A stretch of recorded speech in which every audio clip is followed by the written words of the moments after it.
अगर रिवीजन नहीं करोगे तो भूल जाओगे, है या नहीं? क्यों भाई अमन? रिवीजन बहुत जरूरी है। तो कथा मैंने सुना रखी है लेकिन किसी को याद नहीं है क्योंकि रिवीजन नहीं हुआ।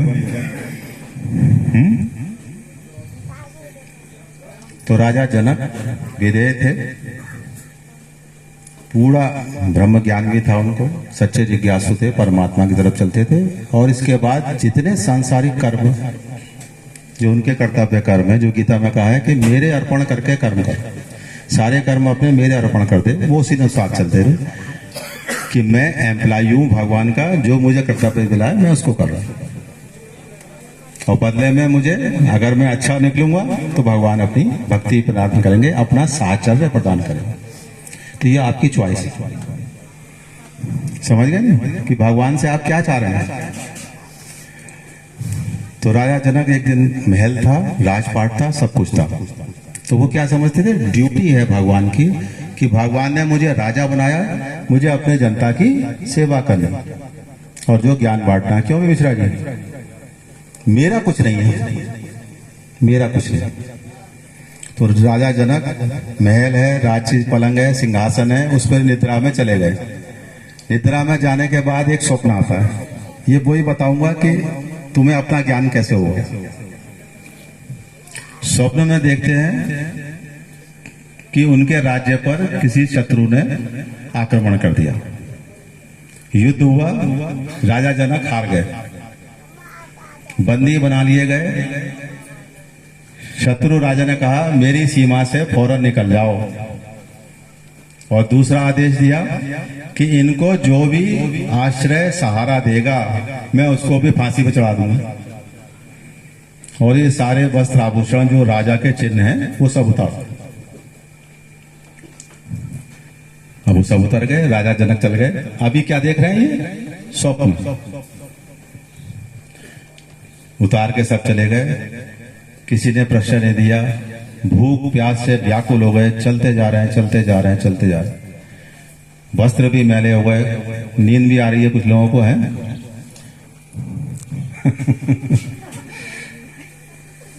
कहते हैं सत्संग में नींद आ जाती है अक्सर लोगों को। क्यों भाई नबीन?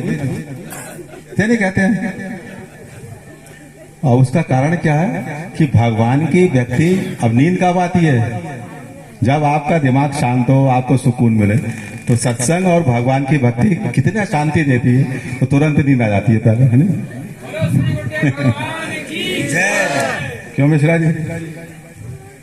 तो वो तो देगी सुख, क्यों भाई?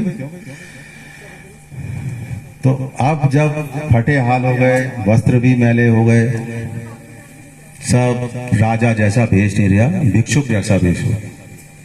किसी ने कोई भिक्षा नहीं दी, तो अन्यत्र किसी देश में गए।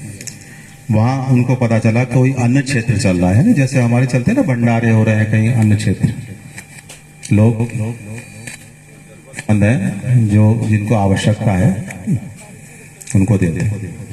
आने लगी नहीं, सत्संग है ही ऐसा, सुकून देता है ना और संगीत भी सुकून देता है ना, दोनों देते हैं। तो राजा जनक बिल्कुल फटे हाल, कोई नहीं पहचान सकता थे, और वहां पहुंच गए जहां अन्न क्षेत्र था। जब तक ये पहुंचते हैं वहां खिचड़ी बनी थी, वो सबको बट गई थी, सब लोग खा के चले गए। अब ये वहां चक्कर खा के गिर गए।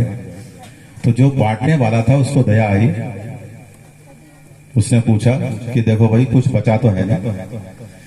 इस खिचड़ी की जिसमें बनी है जो बर्तन है उसकी खुरचन है, और वो भी जली हुई है, अगर तुम कहो तो मैं दे दूं, लेकिन आज का अन्न क्षेत्र का वो पूरा होगा।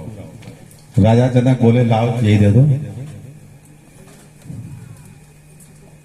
तो जैसे ही उन्होंने हाथ पे खुरचन रखी, एक चील आई, वो झपट्टा मार के ले गई, वो गिरा दी उसने खुरचन, और वो भी कीचड़ में गिर गई। तो इतनी जोर से ये चीखे कि हाय मेरी खिचड़ी, हाय मेरी खुरचन। अब जो उनके दासी रानियां थी वो सब चौंक पड़े, राजा को क्या हुआ? अब वो भी देखे चुप कि वो अब ना खिचड़ी है, ना कहीं जंगल है, ना कोई शत्रु है, और मैं तो अपने पलंग पर ही लेटा हूं। अब वो जैसे नींद आए फिर वही स्वप्न दिखाई दे, अब फिर वो चीखे। तो सब लोग बोले अब हमारे राजा पागल हो गए। अब इनका क्यों भाई वैद्य से इलाज कराओ। वैद्य आ गए, सब देखे, अब वो क्या दवा उसकी। अब वो हर एक से प्रश्न करते हैं कि हुआ मेरे साथ, क्या ये सत्य है, क्या वो सत्य है। मतलब मैं राजा जनों को ये सत्य है, या जो मैं भिखारी हो गया था वो सत्य है। किसी ने उत्तर संतोषजनक नहीं दिया। तो एक अष्टावक्र ऋषि हुए हैं हमारे, अष्टावक्र, 8 जगह से उनका टेढ़ा था। अष्टावक्र ऋषि,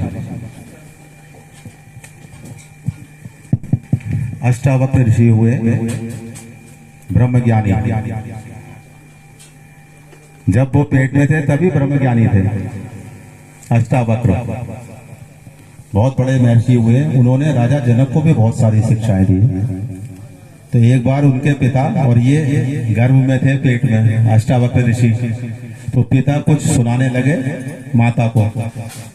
तो अंदर से ये बोल पड़े, नहीं पिताश्री, ये तथ्य ऐसा नहीं है, तो आप गलत सुना रहे हैं माता को। तो पिता को गुस्सा आ गया कि तू अभी तो तूने जन्म भी नहीं लिया और मुझे ज्ञान देने लगा। तो उन्होंने कहा जा 8 जगह से टेढ़ा हो जा। तो वो जो पैदा हुए तो 8 जगह से उनका टेढ़ा था। तो उन्हें कहते थे अष्टावक्र। क्या हुए मिश्रा जी? अष्टावक्र ऋषि। वो आ गए, उन्होंने प्रणाम किया राजा जनक ने कि मेरी अवस्था उन्मत्त हो गई है, मेरा समझ में नहीं आ रहा क्या वो सत्य था, क्या ये सत्य है। तो बोले